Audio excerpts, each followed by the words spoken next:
What happens when the most feared bully in school picks on the wrong person? What if that quiet new girl sitting alone in the corner has secrets that could change everything in an instant? Today's story will show you why judging someone by their appearance might be the biggest mistake you ever make.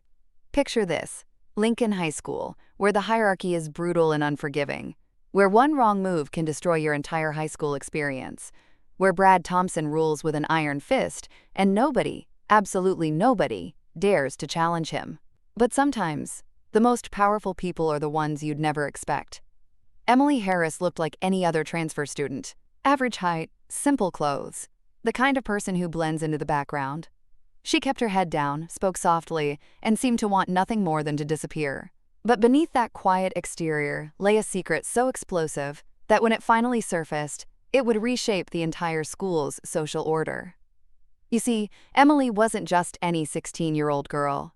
She was the reigning Michigan Junior Mixed Martial Arts champion. 4 years of brutal training had forged her into something extraordinary, a weapon disguised as an ordinary teenager. Her signature left hook could shatter ribs, and her ground fighting technique was so advanced that even adult fighters struggled against her. But here's the twist that makes this story truly remarkable. Emily was desperately trying to hide who she really was. When her mother got a job at Maplewood General Hospital, the Harris family packed up their Detroit life and moved to this small Ohio town. For Emily's mother, Dr. Sarah Harris, it was a fresh start. For Emily, it was supposed to be a chance to live normally, to be just another high school student instead of the girl everyone feared and respected back home. "Let's start with a clean slate, honey," her mother had pleaded during their drive to Maplewood. "You know how people react when they discover your abilities. Can't we just try being a normal family for once?" Emily had agreed, though every instinct screamed against it. In Detroit, respect came through strength.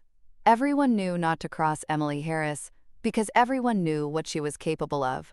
But her mother was exhausted from the constant attention, the whispers, the way other parents looked at them. She wanted normalcy, and Emily loved her mother enough to try. What Emily didn't realize was that sometimes hiding your true nature creates more problems than it solves. The autumn fog was just beginning to lift when Emily walked through Lincoln High's doors for the first time. The hallways buzzed with the familiar energy of a new school year, lockers slamming, friends reuniting after summer break, teachers preparing for another challenging year. Emily navigated through it all like a ghost, trying to remain invisible. She'd perfected this art over the years, bland clothes that drew no attention, hair pulled back in a simple style, movements that were controlled and unremarkable. To everyone around her, she looked like just another shy transfer student trying to find her place. But old habits die hard, and Emily's training was so deeply ingrained that she couldn't completely suppress it. The way she carried herself, perfectly balanced, ready to react in an instant. How her eyes constantly scanned her surroundings, automatically identifying potential threats and escape routes. The controlled breathing that kept her heart rate steady, even in stressful situations. These weren't things she thought about anymore. They were as natural as walking. But to someone who knew what to look for, they were dead giveaways that Emily Harris was far from ordinary. Lincoln High School had its own ecosystem, its own unwritten rules, its own brutal hierarchy. At the top of this food chain sat Brad Thompson, 6 feet of muscle and arrogance, with the kind of confidence that came from never being challenged. Brad wasn't just popular, he was feared. His word was law, and his approval could make or break a student's entire high school experience. Brad had cultivated this power carefully over the years. He surrounded himself with loyal followers like Kyle Martinez, short, wiry, with the kind of permanent sneer that suggested he enjoyed other people's pain, and Jake Wilson, whose tall frame and sly smile masked a calculating mind that helped Brad identify the perfect targets. Together, they formed Lincoln High's unofficial ruling council. They decided who belonged and who didn't, who deserved respect and who deserved to be crushed. It was a system that worked for them, and they saw no reason to change it. When Brad first noticed Emily during lunch period, sitting alone at a corner table with her simple sandwich and plain water bottle, he saw exactly what he expected to see: fresh meat. Another insecure transfer student who would be easy to intimidate and control. It was almost too perfect. What Brad didn't see, what nobody could have seen, was the way Emily's peripheral vision tracked every movement in the cafeteria. How she'd already identified 3 potential exit routes and cataloged which students might intervene if trouble started. How her seemingly relaxed posture was actually a perfect ready position, allowing her to explode into action in a fraction of a second. Emily had learned long ago that the most dangerous opponents were often the ones who didn't look dangerous at all. The confrontation began, like so many others, in high school cafeterias across America. Brad approached with his characteristic swagger, his lieutenants flanking him for maximum intimidation effect. The cafeteria noise dimmed as students sensed drama brewing. This was the kind of moment that could define social hierarchies for months to come. "Well, well," Brad announced, his voice carrying that particular tone of authority that demanded attention. "What do we have here?" Fresh blood. He dropped into the chair across from Emily with deliberate casualness, a power move designed to establish dominance through the simple act of taking space without permission. Kyle and Jake positioned themselves strategically, blocking potential escape routes while maintaining the appearance of casual conversation.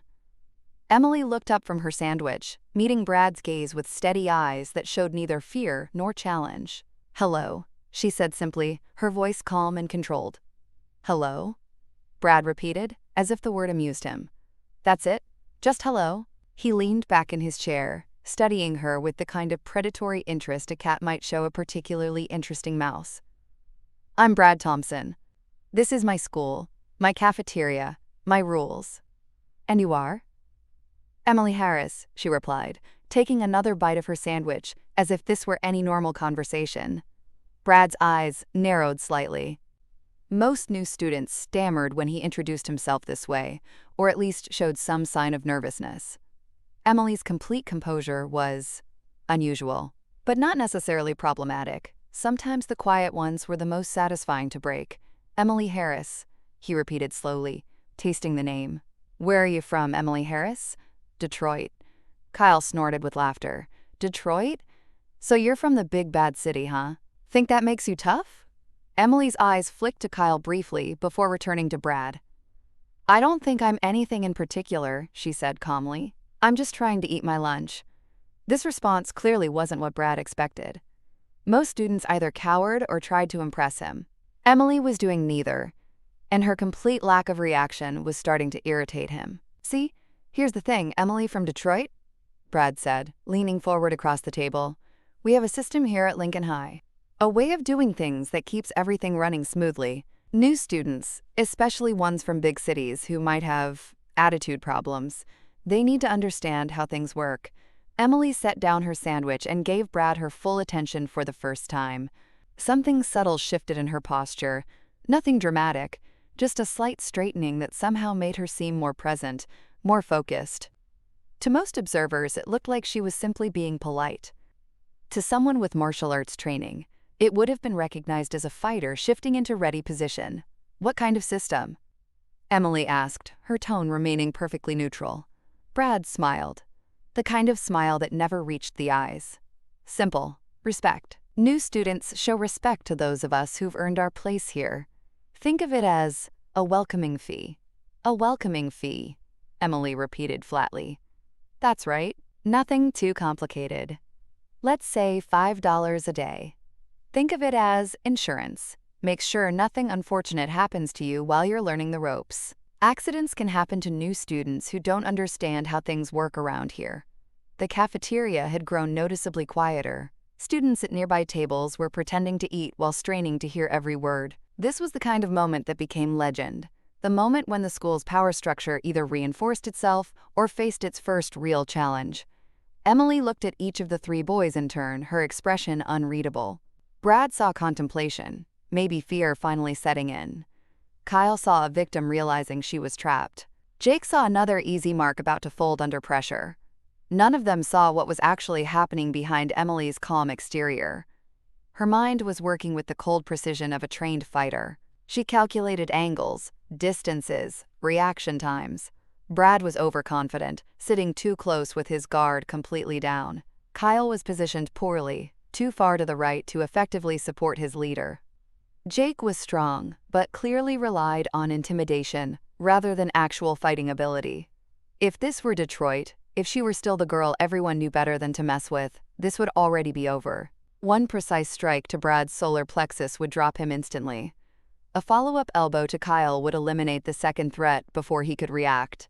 Jake would either run or freeze, and either way, he wouldn't be a problem. But she'd promised her mother, clean slate, normal life, no more being the girl everyone feared. "I need to think about it," Emily finally said, her voice giving nothing away. Brad's smile widened. There it was, the crack he'd been waiting for. "Of course you do. Take your time. You've got until tomorrow morning to decide." He stood up, his friends following suit. "But Emily," he added, leaning down so his face was close to hers, "don't even think about running to the teachers. They love us here. My dad's company sponsors half the school's sports programs, and Kyle's mom is on the school board. This is between us." After they left, Emily sat motionless for several minutes, staring at her half-eaten sandwich while her mind raced. $5 a day didn't sound like much, but she understood the real cost. It wasn't about money. It was about establishing dominance. If she paid, she'd be marked as a victim, and the demands would only escalate. In Detroit, she'd earned respect through strength. Here, she was expected to buy safety through submission. The irony wasn't lost on her. She was probably the only student in the entire school who could genuinely handle Brad and his friends, yet she was the one being extorted for protection. That night at dinner, Emily's mother noticed her daughter's unusual quietness. "How was your first day, sweetheart?" Dr. Harris asked, looking tired after her own challenging day at the new hospital. "Fine," Emily lied, pushing food around her plate. "Just typical first-day stuff." Sarah studied her daughter's face carefully. After 16 years, she could read Emily's moods like a medical chart, and something was definitely wrong. "Any problems? You know you can talk to me about anything." Emily almost told her, almost explained about Brad and his system and the impossible position she'd been put in. But she saw the exhaustion in her mother's eyes, the hopeful expression that suggested she really believed they could start over here. How could she destroy that hope after just one day? "No problems, Mom. Just trying to figure out where I fit in." That night, Emily lay awake staring at the ceiling, caught between two impossible choices. She could give in to Brad's demands and spend the next 4 years as a victim, watching her mother's dream of normalcy slowly crumble, as the bullying inevitably escalated. Or she could do what every instinct screamed at her to do, end this before it really began. But ending it would mean revealing who she really was. And once that happened, there would be no going back to being just another student. The next morning arrived gray and drizzly, matching Emily's mood perfectly. She'd barely slept, and the weight of her decision sat heavy on her shoulders as she walked through Lincoln High's front doors. Part of her hoped Brad would simply forget about yesterday's confrontation, that maybe he'd found some other victim to focus on. That hope died the moment she saw him waiting by her locker. Brad stood with his usual confident posture, flanked by Kyle and Jake, talking quietly among themselves. When they saw Emily approaching, their conversation stopped, and all 3 pairs of eyes focused on her with predatory interest. "Morning, Emily," Brad said cheerfully, as if they were old friends catching up. "Sleep well?" "I always find it hard to sleep when I have big decisions to make." Emily stopped in front of her locker, noting that Brad was standing just close enough to invade her personal space without making it obvious to casual observers. Classic intimidation tactic. "I'm not paying you," she said quietly, her voice steady despite the adrenaline beginning to flow through her system. The cheerful mask slipped from Brad's face like water off glass. "What did you say?" "I said no."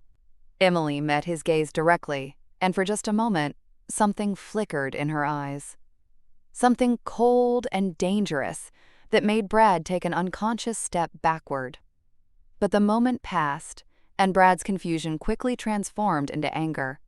Nobody said no to Brad Thompson. Not at Lincoln High. Not ever. "You know what?" Brad said, his voice dropping to a dangerous whisper. "I was hoping you'd be smart about this. But if you want to play games, we can play games. Just remember, you chose this." What followed was psychological warfare at its most cruel and efficient. Brad and his friends had perfected the art of making someone's life miserable without crossing any lines that would bring adult intervention. They were surgically precise in their torment, always staying just within the bounds of plausible deniability. During first period chemistry, Kyle accidentally bumped into Emily as she was organizing her notes, sending papers flying across the floor. As she bent to collect them, he stepped on her notebook with his muddy sneaker. "Oops," he said loudly enough for other students to hear. "Sorry about that. Didn't see you down there." The snickers from nearby classmates stung worse than the actual incident. Emily carefully picked up her ruined notes, noting that the teacher had either not noticed or chosen not to get involved. During the break between second and third periods, Jake shoulder-checked her in the hallway, sending her stumbling into the wall.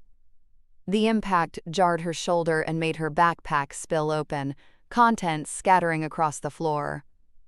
"Watch where you're going," Jake said dismissively as he continued past, not even slowing down. Emily knelt to collect her scattered belongings, acutely aware of the other students stepping around her as if she were invisible. A few offered sympathetic looks, but nobody stopped to help. They all understood the unspoken rule. Helping Brad Thompson's victims made you a target yourself. But it was the lunch incident that pushed Emily to her breaking point. She was sitting at the same corner table as the day before, trying to eat her sandwich while fighting the growing knot of anger in her stomach. The cafeteria buzzed with its usual energy, but Emily felt isolated, like she was watching everything through bulletproof glass. Then Brad appeared, flanked not just by Kyle and Jake, but by half the football team. This wasn't going to be a quiet conversation. This was going to be a public demonstration. "Hey everyone," Brad announced loudly, his voice carrying across the cafeteria. "I want you all to meet Emily, our new student from Detroit. She's been having trouble understanding how we do things here at Lincoln High." Conversations died as heads turned toward their table.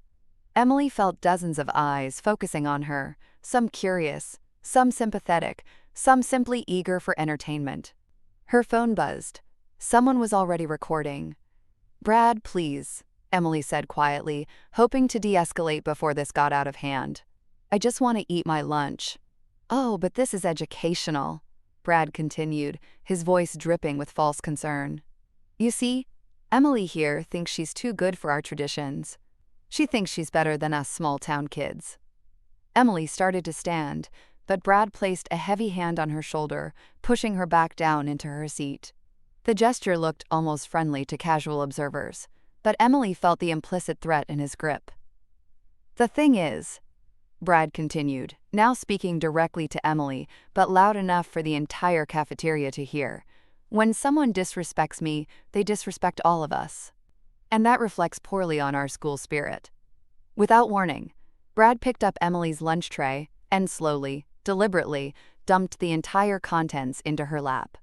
Hot soup splashed across her jeans, chunks of vegetables scattered to the floor, and chocolate milk spread in a brown stain across her shirt.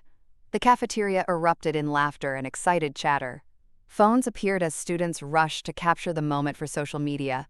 Emily sat perfectly still as hot liquid soaked through her clothes, feeling the soup burning against her skin through the fabric. "Oops," Brad said with exaggerated concern, his voice carrying clearly over the noise. "How clumsy of me. You should really clean that up, Emily.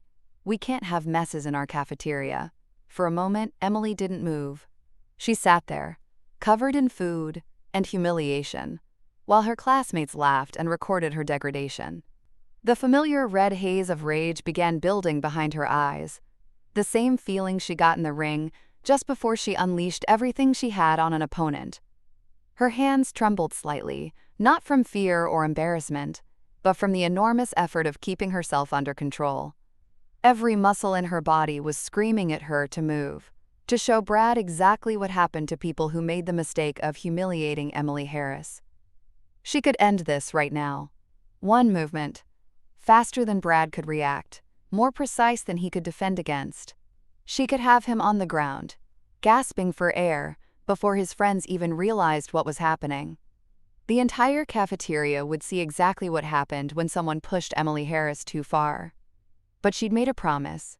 Clean slate. Normal life. No more being the girl everyone feared. Slowly, Emily stood up, Soup dripped from her clothes, leaving wet spots on the floor beneath her feet. The laughter around her seemed to echo from a great distance as she looked directly at Brad. "You made a mistake," she said quietly, but her voice cut through the noise like a blade. Brad laughed, the sound harsh and triumphant. "What are you going to do about it? Run to the principal? Call your mommy?" Emily said nothing. She simply picked up her backpack and walked out of the cafeteria, leaving puddles of soup and the sound of laughter behind her. In the bathroom, Emily tried to clean the worst of the stains from her clothes, but it was hopeless. Her hands shook as she worked, not from fear, but from barely contained fury. 4 years of training had taught her to control her aggression, to channel it productively, but that control was being tested like never before. She pulled out her phone and called a number she hadn't dialed in months. "Master Johnson's gym," a familiar voice answered. "Master Johnson?" "This is Emily Harris." There was a pause, then warmth flooded the voice on the other end. "Emily, how are things at the new school?" Emily closed her eyes, feeling suddenly homesick for the familiar sounds of the gym. The rhythmic impact of gloves on heavy bags, the squeak of shoes on mats, the controlled breathing of serious athletes pushing their limits. "Not so good," she admitted. "I have a problem with some local bullies." Master Johnson had known Emily since she was 12 years old. A skinny, angry kid who'd walked into his gym after getting beaten up by older kids at school. He'd watched her transform from a victim into a champion, and he knew exactly what she was capable of. "Tell me what's happening," he said simply. Emily gave him a quick rundown of the situation. When she finished, there was silence on the other end of the line. "Listen carefully, Emily," Master Johnson finally said. "I know your mother asked you to keep your abilities secret, and that's wise. But there are times when secrets become dangerous. If you continue to let them brutalize you, they'll only get worse. Bullies like this only understand one language, strength. But if I fight back, everyone will know what I can do. My mom wanted a normal life. Sometimes, Emily, protecting the people we love means making hard choices. Your mother wants you to be safe and happy. Right now, you're neither." Emily leaned against the bathroom wall, feeling the weight of impossible decisions. "What should I do?" "That's not for me to decide. But I will tell you this. You have the right to defend yourself. Always remember that. And if you decide to act, do it smart. Not in school, not in front of witnesses, and don't cause permanent damage." After ending the call, Emily stared at her reflection in the bathroom mirror. The girl looking back at her was a stranger, clothes stained with food, eyes red with suppressed tears, looking every inch the victim she'd never wanted to become. But beneath the surface, something was changing. The careful control she'd maintained since arriving in Maplewood was beginning to crack, and what lay underneath was something far more dangerous than anyone at Lincoln High could imagine. Emily made her decision. After school, instead of heading home, Emily went to the library and waited. She needed to get Brad alone, away from his supporters and any potential witnesses. Around 4 o'clock, when most students had left and the building was nearly empty, she made her move. Brad had football practice, which meant he'd be leaving the athletic building sometime after 5. Emily positioned herself near the parking lot where she could intercept him, choosing a spot with no security cameras and minimal foot traffic. At 5:30, Brad emerged from the building alone. His friends had apparently left earlier, which was perfect for Emily's purposes. She called out to him from across the parking lot. "Brad!" He turned, and when he saw Emily approaching, a wide grin spread across his face. "Well, well, look who's back for more." "Come to apologize, Emily. Ready to discuss terms?" Emily walked closer, noting that they were completely alone. The parking lot was empty, except for a few cars belonging to teachers who were working late, and those were parked far enough away to provide privacy. "I want to make you a deal," Emily said, stopping about 6 feet away from Brad. Brad crossed his arms over his chest, clearly enjoying himself. Even alone, he felt completely confident. After all, what could a girl half his size possibly do to him? "A deal? You're not really in a position to negotiate, are you?" "Not after today's little demonstration." "One-on-one," Emily said calmly. "Right here, right now. If you win, I'll pay you $10 a day instead of 5. And I'll do whatever you say for the rest of high school. Brad raised his eyebrows in surprise. This wasn't what he'd expected. And if you win, you leave me alone forever. And you apologize to the entire school for what happened today. Brad burst out laughing, a sound that echoed off the empty parking lot walls like the bark of a hyena. Are you serious? You want to fight me? I want to end this once and for all. Emily, I've been playing football since I was 10 years old. I bench press over 300 pounds. I'm coached by a former NFL player. And you? He looked her up and down dismissively. You look like a strong wind could blow you away. Then you have nothing to worry about. Something in Emily's tone made Brad take a closer look. She was standing perfectly still, her arms hanging loosely at her sides, but there was a confidence in her posture that he hadn't noticed before.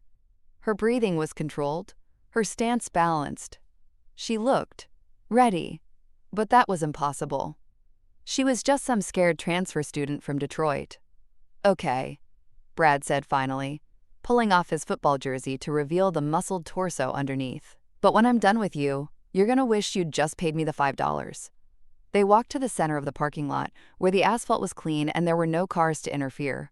Brad cracked his knuckles and stretched his shoulders, putting on a show of warming up. He wanted Emily to see exactly what she was up against, wanted fear to seep into her bones before they even started. Emily simply removed her jacket, remaining in a plain t-shirt that made her look even smaller next to Brad's bulk. Last chance to back out, Brad offered, though his tone suggested he hoped she wouldn't. Thanks, but no, your funeral.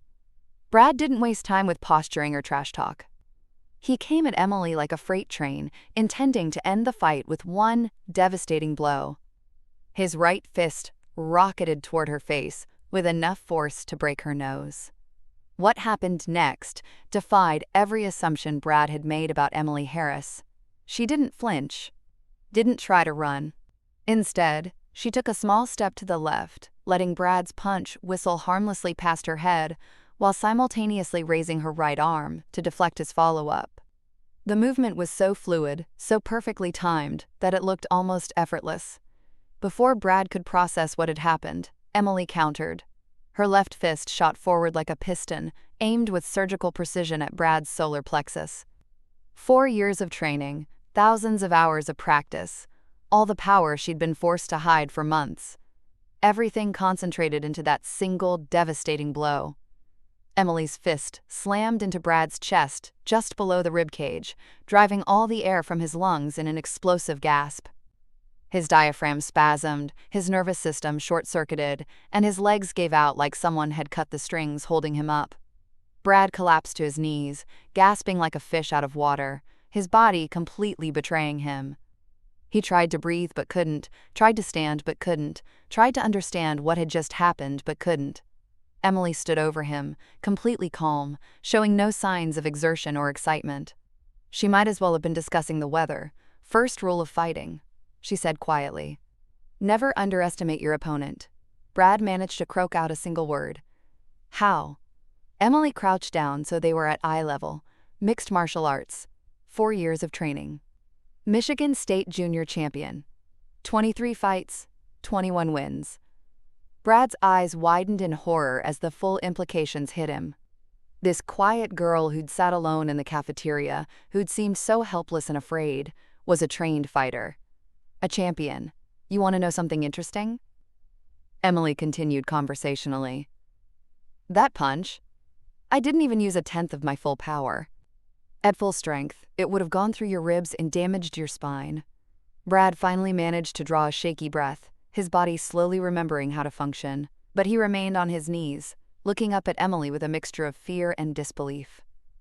I came here hoping to start over, Emily said, standing up and taking a few steps back. I was tired of everyone being afraid of me. My mom asked me to hide my abilities, and I agreed. I wanted to be normal. I didn't know, Brad stammered. Of course you didn't. That was the point. Emily's voice grew colder. But you didn't give me that chance. You saw what you thought was an easy target and decided to make my life hell. Brad slowly climbed to his feet, one hand still pressed against his chest where Emily had hit him. He looked at her with completely different eyes now, no longer seeing a victim, but recognizing the predator that had been hiding in plain sight. Now you have a choice, Emily continued. You can honor our agreement, leave me alone and apologize to the school. Or tomorrow, I demonstrate in front of everyone exactly what I'm capable of, with witnesses, with video footage. The threat hung in the air between them like a physical thing. Brad understood perfectly what she was offering him: public humiliation versus private defeat. A chance to salvage some dignity versus complete social destruction. What do you think your football teammates will say when they find out their captain got knocked out in 30 seconds by a girl half his size? Emily asked conversationally. Brad knew he was trapped. His reputation, his status, everything he'd built his identity around hung in the balance. Okay, he said hoarsely. Okay, I'll do it. Smart choice. Emily picked up her jacket and started walking toward the parking lot exit. Oh, and Brad? She called over her shoulder. If you or your friends so much as look at me wrong, or if I see you bullying anyone else, our next conversation will be very different. She left Brad standing alone in the empty parking lot, clutching his chest and trying to come to terms with what had just happened. 30 minutes ago, he'd been the undisputed king of Lincoln High School. Now he felt small and vulnerable in a way he'd never experienced before.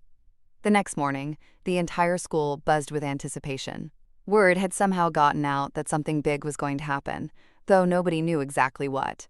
Students gathered in clusters, whispering theories and speculation. Emily arrived at school at her usual time, wearing clean clothes and carrying herself with the same quiet confidence she'd maintained since her first day. But something was different now. A subtle shift in her posture, a directness in her gaze that suggested the girl who'd been humiliated in the cafeteria was gone forever.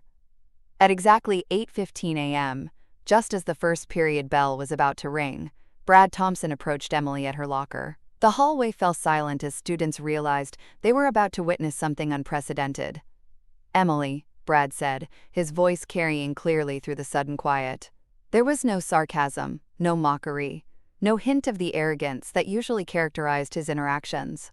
I owe you an apology. Emily turned to face him, her expression neutral but attentive. What I did to you yesterday in the cafeteria was wrong, Brad continued, speaking loudly enough for everyone to hear. I was completely out of line, and I'm sorry. You didn't deserve that treatment, and I was an idiot for thinking you did. The hallway was so quiet you could have heard a pin drop. Students stood with their mouths open, unable to believe what they were witnessing. Brad Thompson, the Brad Thompson, was publicly apologizing to the new girl. Thank you, Brad, Emily replied simply. I appreciate that. I also want everyone to know, Brad added, his voice growing stronger, that Emily Harris has my complete respect. Anyone who has a problem with her has a problem with me. The transformation was immediate and dramatic. Students who had watched Emily's humiliation the day before now looked at her with new eyes. Conversations erupted as people tried to understand what had happened overnight to cause such a complete reversal.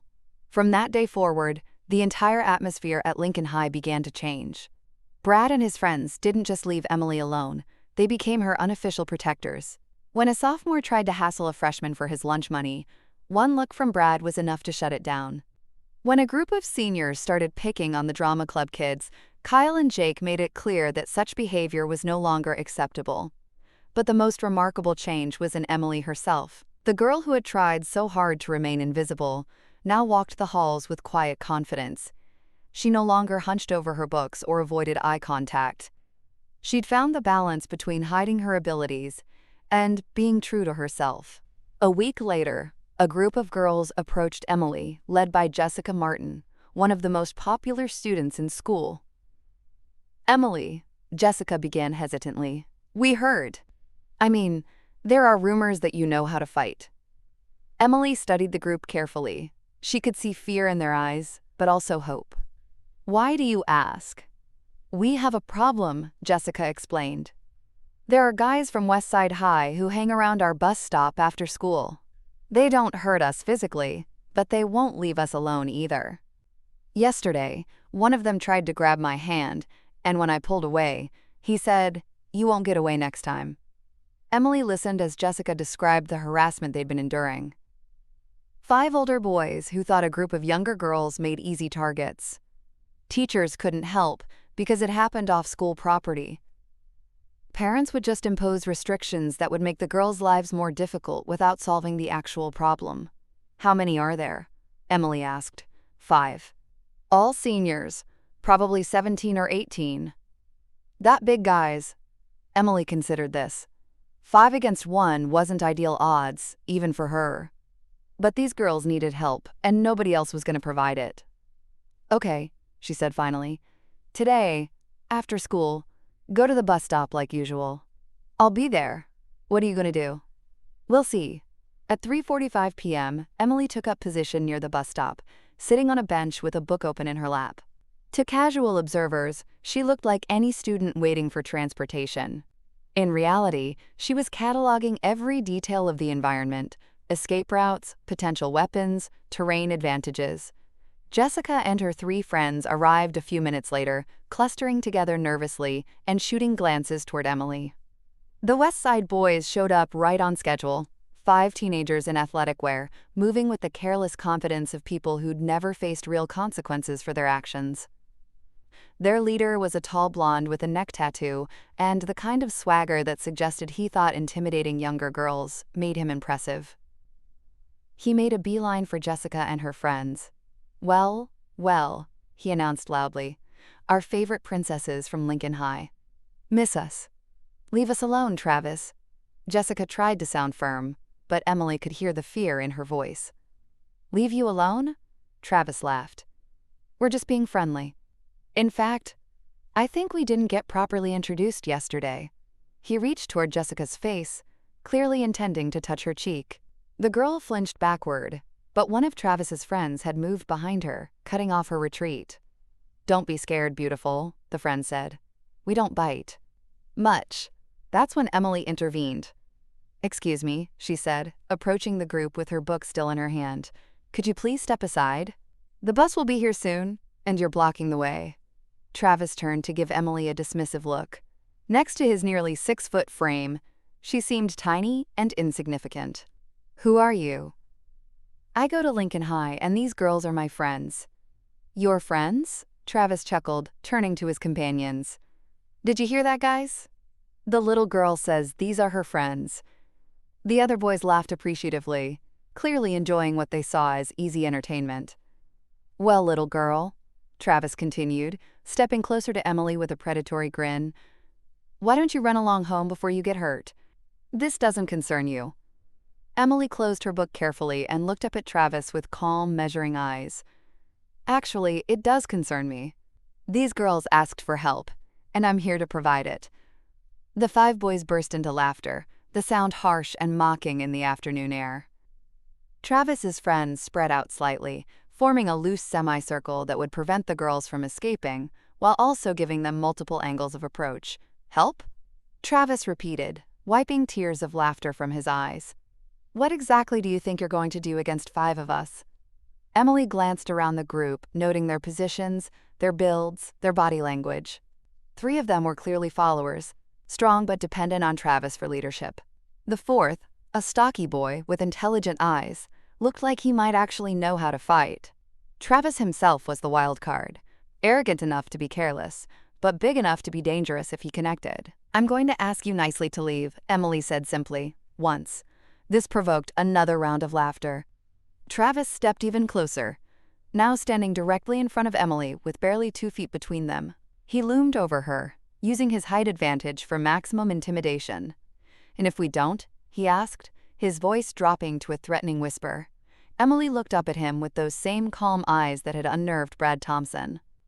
Then I'll make you leave. For a moment, Travis was taken aback by her complete lack of fear. Most people, especially girls half his size, would be terrified in this situation. But Emily stood there like she was discussing the weather, showing no signs of nervousness or backing down. The moment of uncertainty passed quickly. Travis reached out to grab Emily's shoulder, intending to physically move her aside. He never got the chance. Emily's reaction was so fast it seemed to blur. Her left hand shot up and caught Travis's wrist in an iron grip, stopping his reaching arm cold. Before he could react, she stepped forward and drove her right elbow upward into his exposed armpit. The strike hit a cluster of nerves that sent lightning bolts of pain down Travis's entire arm. His hand went numb instantly, and he stumbled backward with a gasp of shock and agony. Rule number 1. Emily said conversationally, still holding his wrist. Don't telegraph your attacks. She released his arm, and Travis clutched it against his chest, staring at her in disbelief. The casual ease with which she'd neutralized his advantage was terrifying. What the hell? One of his friends shouted, stepping forward aggressively. Emily turned to face him without changing expression. Rule number 2. Don't let emotion override tactics. The boy, built like a linebacker, but moving with obvious inexperience, charged at Emily with his fists raised. She waited until the last possible second, then stepped aside and used his own momentum against him. A perfectly timed hip throw sent him crashing into the metal bus stop sign with a resounding clang. 2 down, 3 to go. The remaining boys looked at each other uncertainly. This wasn't going according to plan. The quiet girl from Lincoln High had just dismantled their 2 strongest members with movements so smooth they almost looked choreographed. This is impossible, the stocky boy muttered, but Emily caught the calculation in his eyes. Unlike his friends, he was thinking instead of just reacting. Want to test that theory? Emily asked. The boy shook his head slowly. No, I don't think I do. He was smart enough to recognize a trained fighter when he saw one. Whatever Emily was, she was far more dangerous than she appeared. He grabbed the arm of one of the remaining boys and started backing away. Come on, guys. This isn't worth it. Travis, still clutching his numb arm, looked between Emily and his retreating friends with growing panic. His reputation, his status as the tough guy from West Side High, was crumbling in front of witnesses. You got lucky, he said, trying to salvage some dignity. Next time won't be so easy. Emily stepped closer to him, and despite himself, Travis took a step backward. There won't be a next time, she said quietly, but her voice carried absolute certainty. You're gonna stay away from this bus stop, away from these girls, and away from anyone else from Lincoln High. Because if I see you again, if I even hear that you've been bothering people, our next conversation will be very different. Travis opened his mouth to respond, but something in Emily's eyes made the words die in his throat. He'd seen that look before, in the eyes of his older brother's friends who'd done real time in real prisons. It was the look of someone who'd crossed lines he couldn't even imagine. Without another word, Travis turned and walked away, his remaining friends trailing behind him like whipped dogs. Emily watched them go, making sure they were completely out of sight before turning back to Jessica and the others. The 4 girls were staring at her with expressions of awe and disbelief. How did you do that? Jessica whispered. Emily shrugged, picking up her book from where she'd set it down. Martial arts training. 4 years of it. You're like a ninja or something. One of the other girls breathed. Emily laughed, the first genuinely relaxed sound she'd made since arriving in Maplewood. Not exactly, but close enough. Word of the bus stop incident spread through Lincoln High like wildfire. By the next morning, Emily's reputation had transformed completely. She was no longer the quiet transfer student trying to blend in. She was the girl who'd faced down 5 older boys and walked away without a scratch. But instead of the fear and isolation Emily had experienced in Detroit, she found herself surrounded by respect and genuine friendship. Students approached her not because they were afraid, but because they admired her strength and the way she used it to protect others. Brad Thompson, whose own transformation had been equally dramatic, became an unlikely ally. Their shared understanding of what it meant to wield power responsibly created a bond that surprised everyone, including themselves. You know, Brad said one day as they walked to class together, I never thanked you properly. For what? Emily asked. For not destroying me when you could have. For giving me a chance to be better. Emily considered this. Everyone deserves a second chance, Brad. You just had to earn yours. The changes at Lincoln High extended far beyond Emily's immediate circle. The culture of intimidation that had ruled the school for years began to crumble as students realized they didn't have to accept bullying as inevitable. Teachers noticed the shift too. Fewer disciplinary problems, less tension in the hallways, students who seemed more confident and engaged. Dr. Harris, Emily's mother, watched these changes with mixed emotions. She was proud of her daughter for standing up for herself and others, but worried about the attention it would bring. Are you happy? She asked Emily one evening over dinner. Emily considered the question carefully. I think so. I'm not hiding anymore.